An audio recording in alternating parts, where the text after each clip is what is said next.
Hey, it's Wolf. I've been working on the Nether tunnels for Bedrock. You can see these are my designs. But I thought today I would go through and show you how to make these tunnels safely in the Nether. So we've got diagonals and we've got straights.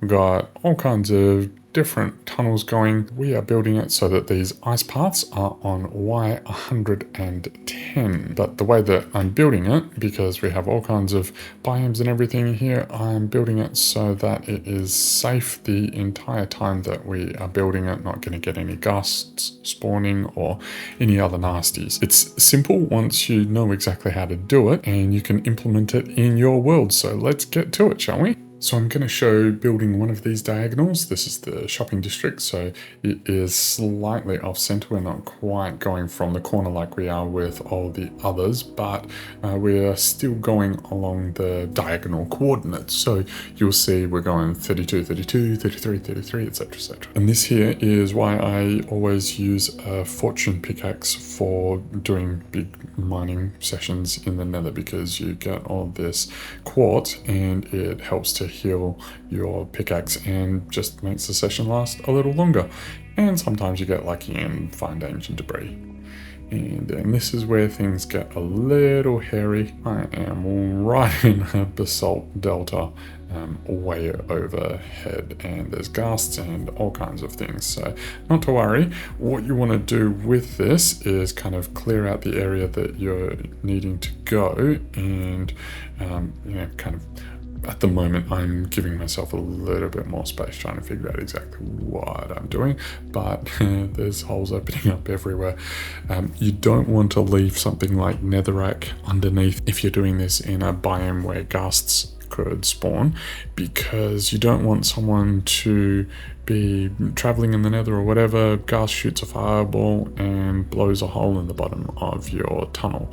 So what I like to do is put down cobbled deep slate. You could put down cobblestone if you want, but I've always got a ton of cobbled deep slate, and other people help me out here. So once you get this initial diagonal, I like to go back and just give myself a little bit more space, because otherwise you're kind of bouncing from side to side. So this first section, we are going to be cutting it 3 high so that we can put the leaves in afterwards. And we're working from the bottom so that we are creating a non-spawnable area. I like to use leaves just because they're so easy to get on bulk. And here's Carly with a delivery of cobbled deep slate. Thanks, Carly. Legend. So I'm going to use that to fill in the bottom of this, just because I don't want anyone getting shot at by ghasts and blowing the bottom of the Nether tunnel. So it's kind of a bit of a finicky thing, particularly on the diagonal. It's less difficult if you're going straight, but because it's on the diagonal, you've got to kind of figure out where you're going first. This is where the crouch button gets well used.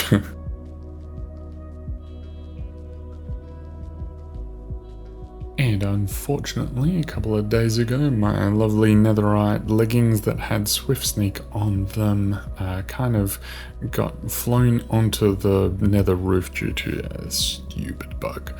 And here's Chibi. What's he got for us? More cobbled deep slate. It's wonderful. There's a couple of massive caves in here. Even though we're building so high, we still struggle with some of these caves. So I usually like building at 110 just so that we don't have to deal with these giant caverns, but because we're spawn proofing and everything, doing it at 108 so that we can have the ice path and everything at 110. So we're going around the outside and then going back along and putting in some netherrack on the sides. You can put whatever, that no one's ever going to see this from this side, so it doesn't really matter what you're doing on the sides. Main thing is to keep the bottom from falling out if it ever gets hit by a ghast.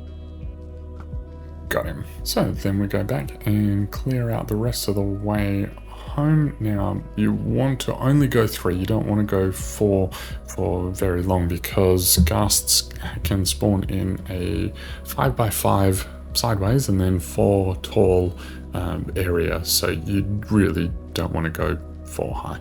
So I usually like to clear it out to 2 high, just because that's just how I like to mine, but then I go back and make sure that everything goes up to 3 high. And can I get this one? Always wait until it turns and then shoot. Then we just go back and make sure that this is all clear to 3 high, and we should be good to go. The reason for 3 is just to make it easy to put down the leaves. I'm using oak leaves simply because they're easy to get, easy to farm. I have a simple farming system set up for them. Grab them however you want. If you want to just strip out a forest, that's fine too. Birch is another really good one because it grows so straight. You can, if you plant them in lines, you can harvest it really easy just running in straight lines. So all done with the leaves. We're going to run back and we're going to clear an area. Sometimes I like to do the ice path now. I like to cut the sides, just particularly for the diagonal ones, so that I always know where I am and I'm not doing unnecessary work. So we're going as high up as we can reach. You don't need to jump, just keep it comfortable and just go as far as you can reach in one go. So we're taking all of this material out here, going from the bottom. It doesn't, at this point where you've cut it and where you can reach, it's not going to really matter if you don't get it exactly perfect. Main thing is to finish this section perfect. So you want to have a flat ground above, a flat roof, I guess. So now come to the end and you want to pillar up right the way to the top until you see bedrock. But we want to get it so that we are digging a 2 high tunnel with the top even with the top of the bedrock. 121 is the height that we're going for. Right, so now we've got to figure out the diagonals that we are going to do. Just get so you want to cut the edge first so that you know exactly where to go, because you're not going to be able to see below to reference it. So now we're just going through, and once you get yourself on a roll, it becomes quite easy to hit the diagonal.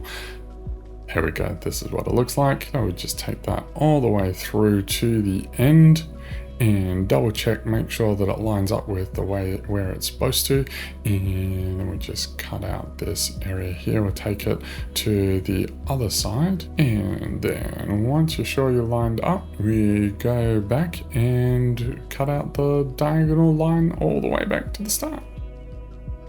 So we keep going until we reach the end, and then we're going to dig out this whole area 2 high. So the top of where we're digging is the nether roof. This is going to be, well, for me this is the nether roof, but for you this is whatever you are going to want the top of your area to be for your nether tunnel. So let's jump down and give an idea of where this is. So we are cutting out exactly the same height, but we are just doing it so that it matches up. And a little bit of a scene change. I recorded this one with Unknown. He came and helped, so I figured I would add in this one because it's always good to do it with friends. So it's a whole lot quicker when you got 2 people working on it. You just kind of share responsibilities, and yeah, the big thing with this level is you want to just make it easy on yourself and fill in any holes in the floor. So it doesn't need to be like right the way down, but you don't want to be falling through the floor when you're going to be doing it later. And it's so much faster with 2 people. So again, filling in the floor, you'll see why in a second. Nearly done. There we go. So then we come down here, and there's going to be 4 layers, and there's a bit of a thing there. So we want to cut this one 3 high. I'll show you exactly where we are in a second. just to give you a sense. But we're doing the same pattern of cutting out the edges so that we know exactly the boundaries of where we want to be digging. So we've come down a couple blocks, and you just got to make sure that it matches up on both sides. So you're going to have these weird caves off to the side. It is a good idea to fill in all the sides here just so that you are working with a blank canvas, so that you're not going to have mobs wandering in or anything to worry about. And yes, I regularly have to stop and check that I'm going in the right direction. We'll get there. So if you're doing this with different heights, what you want to do is essentially create single layer levels. So let me show you where we're at real quick. And I'm actually bouncing to the previous dig because I demonstrated it a little better. So as you can see, we are currently digging a 3-high one where the cursor is. So we've got 2 different 1-layer levels. Essentially, you want to have it no more than a 3-block gap between them. If you need more levels, then just add more levels. So we're going to dig this out, and then we're going to remove the levels from the bottom. So we just come through here and clear out all this material 3-high. So the top one was 2-high. This one is 3-high. If you need multiple levels, then just do them maximum of 3-high. There is a lot of mining. You will need lots of picks. And make sure, same idea, make sure that you fill in the holes on this level so that when you're running backwards and clearing out the levels, you don't fall down. So clear out all this right the way towards the top, and he's going to cut me out. Thanks, unknown. So you want to make sure that you're not leaving any blocks at all behind. It's very important. So I like to fix these as I go, but it's very important that you don't leave like that. Don't leave any blocks behind, because a single block, if it is in an area large enough for a ghast to spawn, in a biome where ghasts spawn, it will spawn a ghast, and that will be terrible for your building. And the thing is though, even if it's not in a biome that can spawn ghasts, I would still treat it as if ghasts can spawn, because I have seen biomes that are only a couple of blocks large. So I saw a creeper spawn in a mushroom biome because that single 2 or 3 blocks there was a different biome and allowed the creeper to spawn. So you want to make sure that you're clearing everything. It's best to take your time. Don't need to rush this, but what we're doing at this section here, time for a little tunnel spleef, we like to call it. Bit of a fun game so you can knock each other off. He got me, and I'm gonna get him. He's dodging well. Got it. So now we're going right to the top and taking out the top layer, exactly the same as we did for the previous one.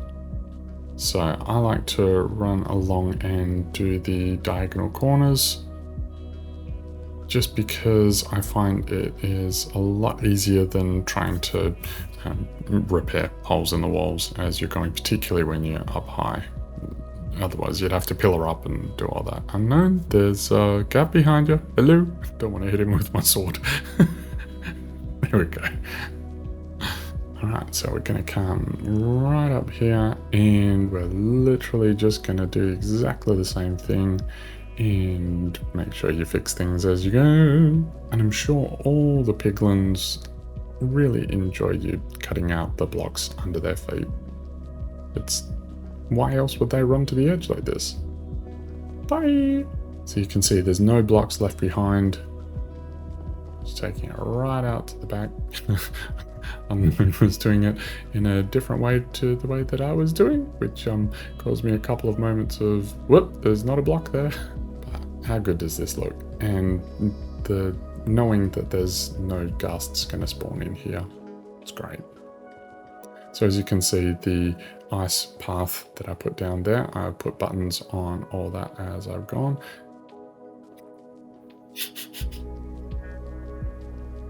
At this point, we were just messing around. You got me. And we just got to finish off these last couple of blocks. If I could climb scaffolding. So this is the last of it on the last of the tunnels.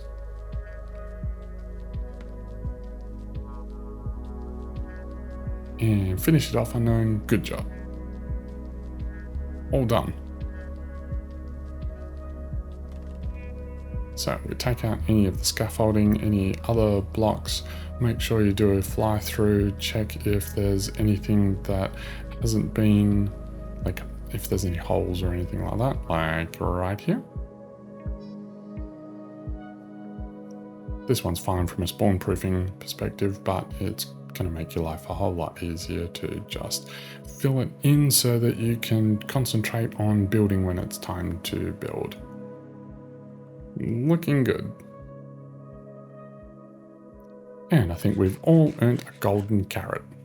Thanks for joining us.